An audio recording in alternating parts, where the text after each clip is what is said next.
Mediline est une société qui a été créée il y a à peu près 22 ans aujourd'hui, située ici dans le parc scientifique du Sartillement. Ça veut donc dire que vous êtes dans une société de technologie. Notre métier de base, c'est la transformation des matières plastiques. On va partir de petits granulés et soit par extrusion, injection ou d'autres techniques connexes, on va arriver à des produits qui sont utilisés dans le secteur médico-chirurgical. Nous avons deux secteurs d'activité principaux. Un premier secteur, c'est la fabrication d'implants pour le traitement de l'incontinence à l'effort chez la femme.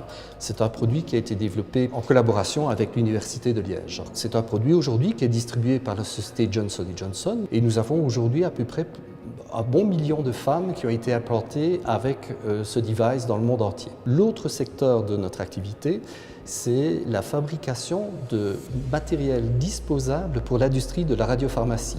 Le concept des appareillages que nous fabriquons aujourd'hui, qui représente à peu près entre 60 et 70% de notre chiffre d'affaires, a été initié au CRC, donc le centre de recherche du cyclotron de l'Université de Liège.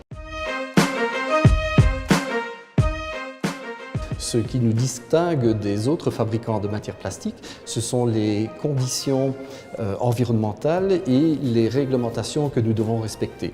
Les exigences sont de plus en plus élevées. Il y a une nouvelle directive européenne, une nouvelle réglementation européenne sur le medical device qui vient de paraître. Et aujourd'hui, en Wallonie, je pense qu'il y a peu de sociétés qui ont cette compétence et qui ont le niveau de qualité auquel nous pouvons prétendre. Niveau de qualité que nous avons acquis au fil des années en sous-traitant avec des grandes sociétés telles que General Electric, telles que Johnson & Johnson, Olympus, Kimberly-Clark, pour ne citer que les plus grands noms. La société a à peu près 22 ans aujourd'hui. Nous sommes une bonne cinquantaine de personnes. Nous avons un chiffre d'affaires de 6,5 millions. Nous avons aujourd'hui fusionné avec une autre société qui s'appelle Nexeon MedSystem, qui est active dans le domaine de la neurostimulation.